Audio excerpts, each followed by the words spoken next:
I just want to mention some intricacies in MS. And by intricacies, I mean things that are sort of a bit unique to MS. We do see them in some other things, but really in MS, these are things that I want you to consider that might help with acceptance along the journey and might help you along the right path.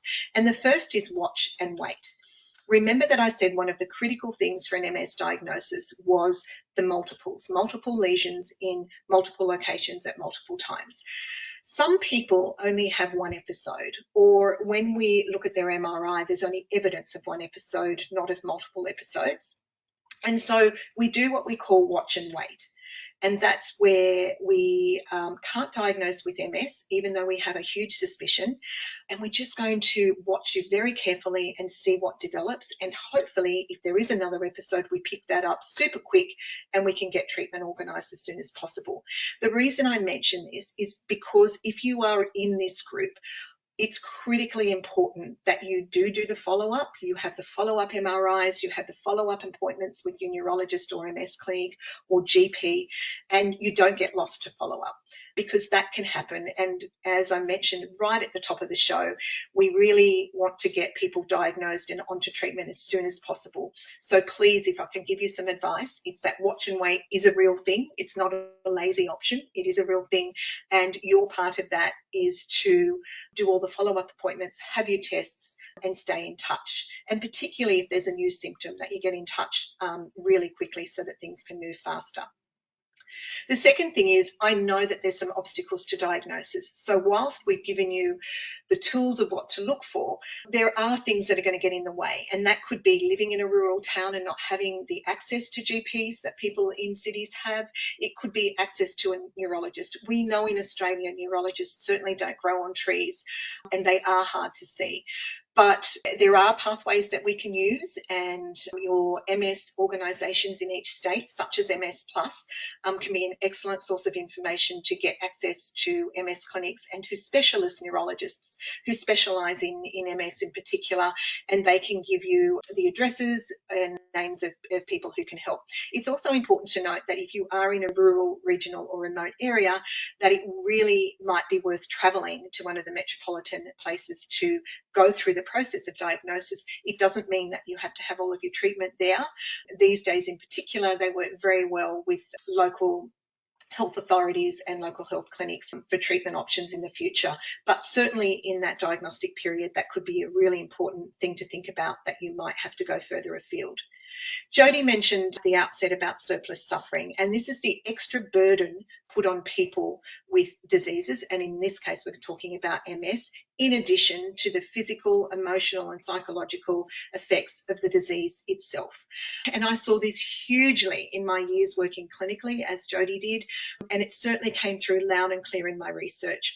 And often we saw this from communities, we saw it from families, and we saw it from healthcare professionals, which made me incredibly sad. But once I became aware of it and we started talking about the possibilities and recognising surplus suffering for what it is, that's the way we start to heal it. And the way that this showed up in MS was for a lot of people in this pre-diagnostic period where they felt like they went to get help for symptoms, but they were brushed off. That was by far one of the greatest examples of surplus suffering I saw. So I just want to come back to that point of self-advocacy during this period.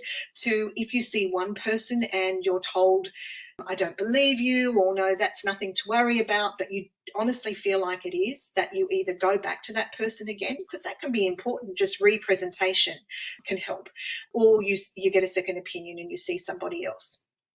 We don't want you to go through that alone. And also remembering that you do have those sources of support from MS Plus and other service organisations throughout Australia that specialise in MS. I also just want to touch on MS brain health, particularly if we're in these two first ones, the watch and wait period, or there's some obstacles to you seeing the right people for diagnosis and you might have a wait. I want you to be thinking about practicing brain health, whether this is MS or not. We may as well get a head start on things. And in the resources, I've listed the website for MS brain health that you can look at. And these are guidelines to help you with all the lifestyle factors that you can control and you can do to ensure your MS brain health. And they're things like looking at sleep hygiene, looking at diet, managing weight, exercise, managing stress, and the list goes on. But there are lots of things that you can do there, and I want you to be thinking about that and actively participating and engaging in MS Brain Health during any waiting times that you have. Now, using the internet for health information. As I mentioned before, I do not want you searching on the internet and self-diagnosing yourself. That's an absolute hard no. There can be lots of things go wrong with that. You can underestimate or overestimate your symptoms and not be seeing the right people. So please go to your GP in the first instance. We know that there's dangers with that too, because there are other disorders that mimic MS or look like MS but have very different treatment regimes. So we want to catch that early and we want to get you to the right person. So how do you optimise your health information and resources? As I mentioned at the outset, we know you're going to be going to the internet for health information, and it can be an excellent source of information gathering and helping you to more deeply understand things along the way. And that can be tests that you have. It can be seeking support from support groups as you go through the diagnostic process. It can be just understanding things and just getting deeper into something, so that if you understand it more, you're more likely to cooperate and to follow through with tests and follow-up appointments. So that's where it can be really handy. But how do you do this in a really safe and effective way? There's no foolproof method for doing it, but there are some general guidelines. So firstly, looking at who's responsible for the content.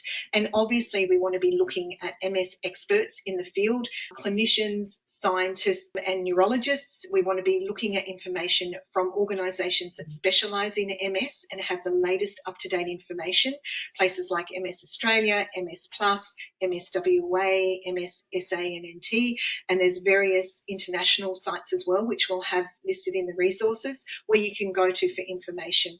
What you're looking for is information that's very clear and that you know who's responsible for the content. It should be very clear who the author is. There shouldn't be any anonymous content on it. We're also looking for sites that are regularly updated and have a really clear date on them, so that you know the information is the latest and reflects the latest research. We don't want to be seeing sponsors and advertising for pills and supplements and things like that, particularly in this arena. And we want to know that the information is consistent. So people will often look at an Australian website, but then they might look at one of the UK or US National MS Society websites just to make sure that the information is the same. And sometimes seeing the same information presented in a different way might just work better for you. So they're the sorts of things that you're looking for good resources, and also knowing that they can be incredibly helpful, especially in that period after diagnosis and for looking for support. Okay, so just to summarise, my takeaway messages from today: I want you to trust your instincts. If you think that something's wrong, it possibly could be, and you want to get that checked out as soon as possible. I want you to use the online health information responsibly. I don't want you to be self-diagnosing, but what I do want you to be doing is using that information to trigger what happens next for you and getting to your GP. I want you to resist the temptation to self-diagnose and leave it alone and not worry about it. I want you to get it checked out. In any case, I want you to be using the internet to gather information and support, not just after diagnosis, but in that period during and in the lead up to diagnosis, where it's critically important to have the support of others. And I want you to appoint people to do that for you, whether that's people you trust in your family or your friends, or whether you go to a service organisation like MS Plus, who have an excellent MS Connect helpline where they can give you the support and point you in the right direction of trustworthy resources as you go through this period. And I also want you to be focusing on MS Brain Health, whether or not this is or isn't MS. It's still a really important thing to do, particularly during waiting times where you're looking to get more information.